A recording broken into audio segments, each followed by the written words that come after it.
much longer are you going to be puttering around with that thing? Until I get it fixed. And what about all the other things that need fixing around here, like our kitchen taps? They need fixing? You mean you haven't noticed? No. Next time you do dishes, I'll introduce you to them. And then after that, there's the... Wonder who's at the door. Hi, Ron. Well, if it isn't Joyce Randell. Hi, Sharon. Hi, Joyce. on in. Good to see you. You too. I see you've come to enlighten us. Nope. Just came to bring you some more work. Hey, Great. come on in and sit down. Oh, thanks. I was running rather low on projects. Oh, really? What's the matter with it?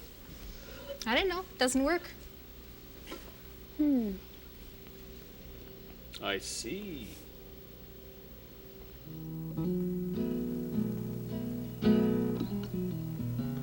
The farmyard. It's a fine place to learn about getting along together. Whether it's sharing a scratching post or sharing the hay, you can't get along in the corral without cooperation. Now, if they can get serious for a while, we're going to look in on some horses and find out exactly what it takes to make a team. We'll hitch them up to pull a wagon load of kids on a hayride.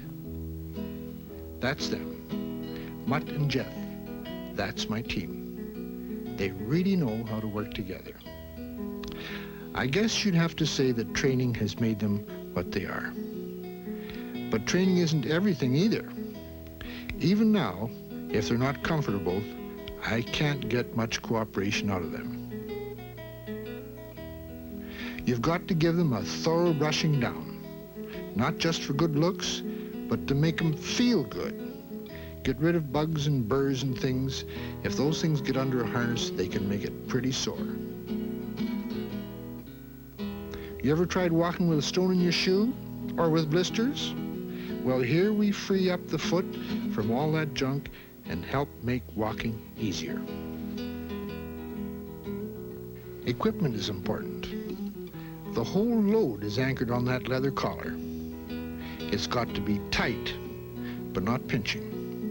Not loose, or it will rub, and the horse will get collar burns, and they can take up to a year to heal.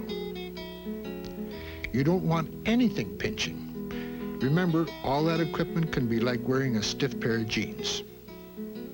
That piece of metal in the mouth is called the bit, kind of like brakes. The horse responds to pressure on the bit from the reins. In the hands of a bad driver, a bit can do a lot of damage. Meanwhile, we've cleared the kids off the wagon so we can move the horses into position. This has to be done just right, and the horses don't need distraction. Now this is where their education comes in. Those horses know what's going on. They know the same language, the same signals. When I say, whoa, both horses have to stop. If one stops and the other keeps going, you got a real mess on your hands.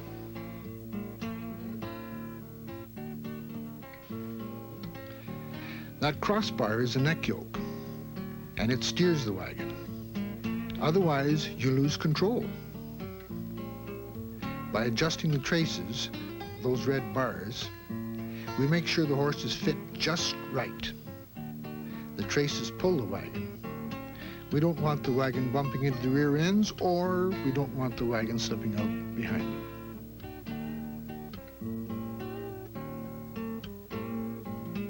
I guess the best thing about a team working together is this. Once they've started moving, the going gets a lot easier. It's called momentum. So it takes a lot of work to make a team. Getting rid of the things that bother us.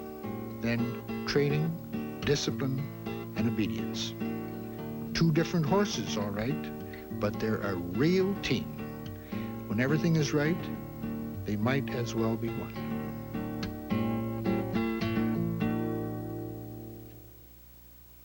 So, how's life down the street? How are the twins? I haven't seen them around much lately. Oh, they're around.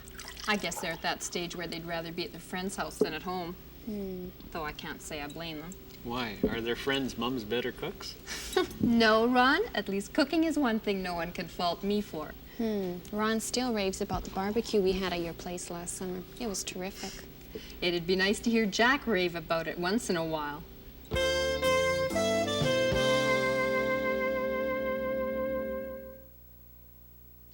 How's Jack doing anyways? I haven't seen him for a while. All right, I guess. He goes hunting and fishing a lot. I'm sure he's having a good time. I take it you're not interested in those kind of things. I can't stand camping. And neither could Jack until a little while ago. But it gets him out of the house, and I guess that's good for both of us. Are things not going too well? You could say that, Sharon. Although you two wouldn't know what that's like yet, would you? Being just married and still in love? Well, we do love each other, and we intend to keep it that way. Well, who doesn't? But there's no guarantee of that, you know. That's true. That's why Sharon and I are committed to working on it, whether it's in good times or bad. This is a true life experience of someone who was caught in the Russian Revolution in 1917. He and his brother barely escaped with their lives. Their father was murdered. This is how he tells it.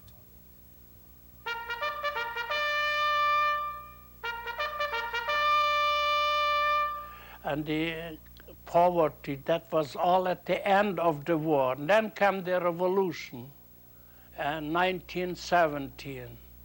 And with it, the anarchy in South Russia, you know, where there was no government.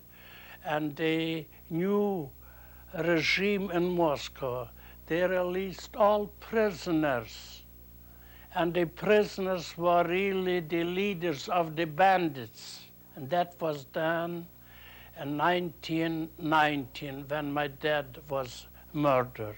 Oh, that was a terrible time. The bandits were all over. And too, we heard rumors that they are coming. And we heard before already cannon shots, explosions, so we know they are nearer. The horses were harnessed already. Everyone was ready to flee. We didn't know where, from which village the bandits would come. That same night, nothing happened to us. And we made another day in quietness there. But at the evening, we went to the windmill, and we saw the fire burning in the villages and other villages. Münsterberg, not so far, about 10 kilometers from the whole village was burned. There was not one house left. And now we hear more news. There were over 90 persons killed already, children and ladies and men, whoever they got. We saw the fire burning and we were ready to flee already. The horses were harnessed and ready, packed to take some food along and beds. We promised to take the teacher family along on 2 wagons. My wagon was full, my buggy, as many as I could from the younger and the lady teacher I took. And the teacher and the oldest children, they ran into the hedge and they came through. And 1 hour later, Dad knocked at the door. Boys, we have to flee. There are 3 shots I hear. And that was the signal for our village. If you hear rifle shots, that means fleeing. So everybody knew right away. There were about 70 men of the bandits, as we knew later on. The bandits were all on horses. And they had sent 2 men out to find out how to get into the village. At that time, they decided to encircle the village. That gave us time to flee. Was it the providing of God? For the whole village and the time they spared, that's so great to us. But because I had to pick up the teacher, it took longer time, and they want to dress the shoes, the children. I said, there's no time. Just sit up and to save your life. And they came with the shoes and they hang, not dressed children. But I was one of the last that escaped, the last team. Behind me was our neighbor, and they was catched by the bandits already and were both murdered, old couple. They shot at me. I heard the whistle of the bullet so close, and everyone was crying for and praying to God. And I just said, if they hit me, take the rein and don't stop. Go ahead, save yourself. But we managed it, and we came through. But my father and son, they got into their hands. They were just outside the village. They took them back into the village. And there they were murdered. 2 of my uncles, and then my father, and my brother was with him. And my father was a minister. He spoke to the people well, that means if they murder us, we are going home. And he had the Bible with him. And he said those words, what living for Christ and dying, that is profit for me. And there he had the Bible. And then the bandit tried with his saber. The most people were murdered with sabers. And he said, you are afraid to die? No, my father said, turn around. And he turned around. Frank, my brother, had to take even his boots off. And he took Frank's coat. He had a good coat on. And they gave him an old soldier's coat. And that maybe saved his life, because he had to work for the bandits to harness the horses. And he took the chance before they left. All that happened in a half an hour or 1 hour at most. And then when he thought this is too dangerous when they gathered and he had to lead horses, he left the horses and ran into the smoke of a burning house. And that way he saved his life. And he told us all what happened that time. But father was murdered, and how anxious we were to hear something. Well, it took mother very hard, and how I missed my father. Our mother appreciated very much what we did. She had to suffer the most alone, but we sons, my brother and I, we tried to do what we could. We had no church in our home, but we gathered in school.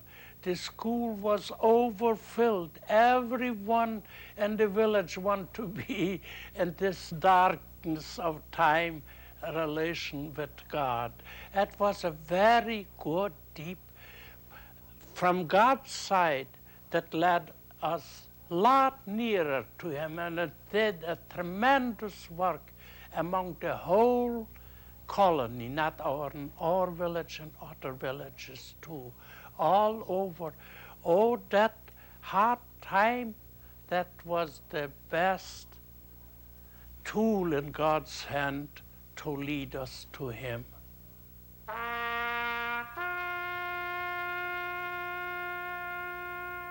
But it helps if both of you are willing to work at it. What do you do when one person doesn't even think anything's wrong and won't even talk about problems? That is a problem. Ron, you're so good at fixing things. Maybe you could fix my marriage, too. I don't think I could fix it, but there are ways that you could work at resolving it. Just what is happening, Joyce? Oh, a lot of small things becoming big things. Somehow we've ended up with different ideas on where we should go, what we should do, how to spend our money. Suddenly we seem so far apart. It's as if we're both going down different roads and never plan to meet each other again. You don't think Jack is willing to deal with this? How do you feel about working at it? Well, I'm the one that's trying. I'm not suffering because I like it, you know. But I feel so trapped, as if there isn't anything I can do. How much can one person do when the other person turns a deaf ear to you? And you don't think Jack is willing to talk about what's happening? I don't know where he's at. No, he doesn't want to talk about it. I know I've tried, but every time we end up in a big fight and just getting farther apart and more frustrated than we were before. Hey, this must sound like a soap opera to you.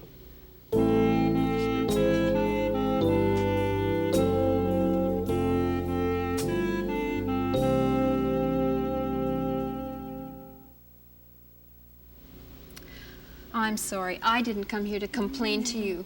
It's just that it hurts so much and it gets me so upset. If you weren't upset, it might mean you really didn't care about Jack and your relationship. But I do care. It makes me cry to see my marriage coming apart. And it's hard on the kids, too. It's no coincidence that they're always at the neighbors. What am I going to do?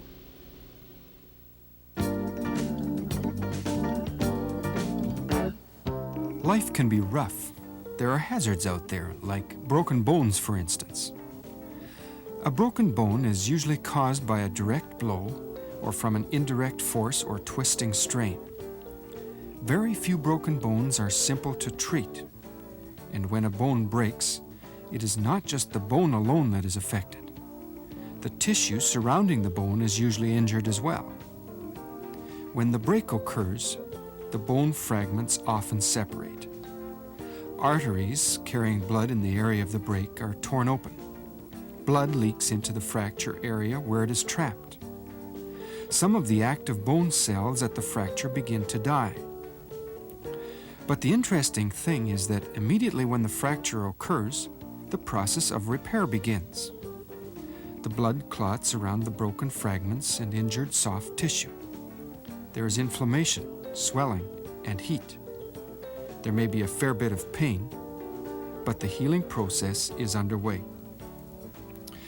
Eventually, the blood clot is replaced by new cells called fibroblasts. These cells form new bone tissue around the bone fragments. You could call this a kind of healing cement. The circulation of the blood is important because it keeps bringing in fresh building materials like protein, calcium, and phosphate. In this process, a kind of beginning union of the break takes place, like a temporary scaffolding. During this time, less and less movement will be possible at the fracture. Soon, graduated amounts of stress can be carefully placed on the limb. Slowly, the temporary scaffolding-type bone tissues are replaced by the true bone that will remain permanently. It may still take some time, but healing is considered to be complete when the fractured bone moves as a unit without pain to the patient, and an X-ray shows that the bone is back to its normal architecture where the fracture line can no longer be seen. And with that, another wonderful healing event has taken place in the body.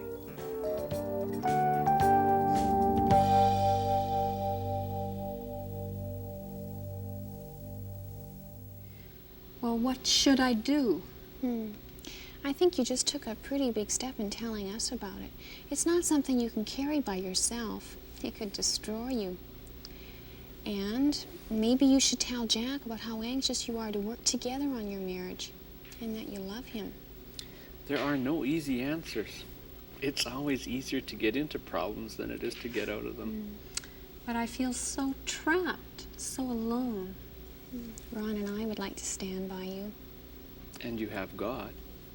Yeah, I wonder where he comes into all of this.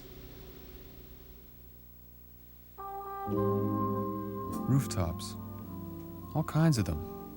With all kinds of people living under them. Some of them busy people, others with free time. Some of them lonely, needing encouragement, wanting help. Ever feel that way? Well, there's something that can give you the lift you need. The Third Story magazine. It contains some of the items from the shows, articles about people in real-life situations, songs, plus additional features. Something for the whole family. And it's free, with no further obligation.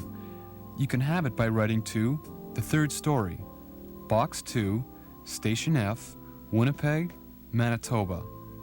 That's The Third Story, Box 2, Station F, Winnipeg, Manitoba. We'll be waiting to hear from you.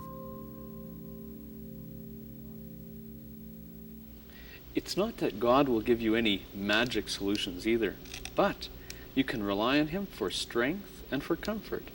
And He'll give you the courage and wisdom you need to face this problem. God knows all about suffering, and He doesn't want you to stay trapped in this. You and Jack and the kids are not alone. There is a God who does care and love you. Your whole family will have to talk about this and work together unselfishly. Make it sound as if there could be a way out.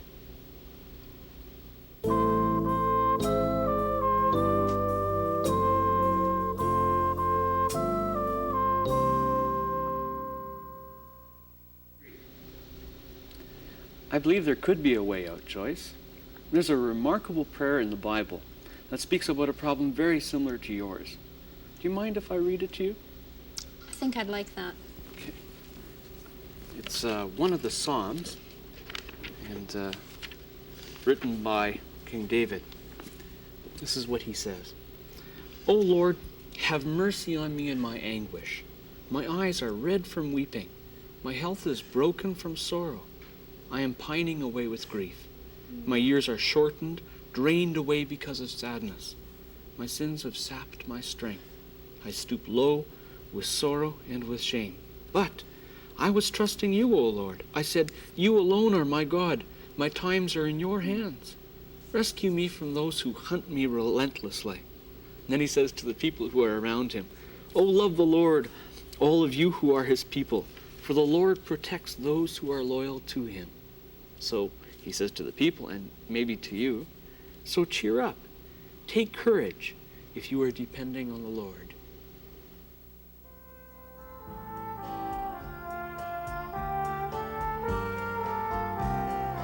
Friend, have you ever wondered why Jesus died? Why he laid his power and rights aside? Coming as a servant, he took the pain. There is mighty hope and love for you to gain. Who would leave a kingdom for a hostile land? Trade a land of riches for a shed? Who would leave the praises of adoring crowds, bear the scorn of hateful men instead?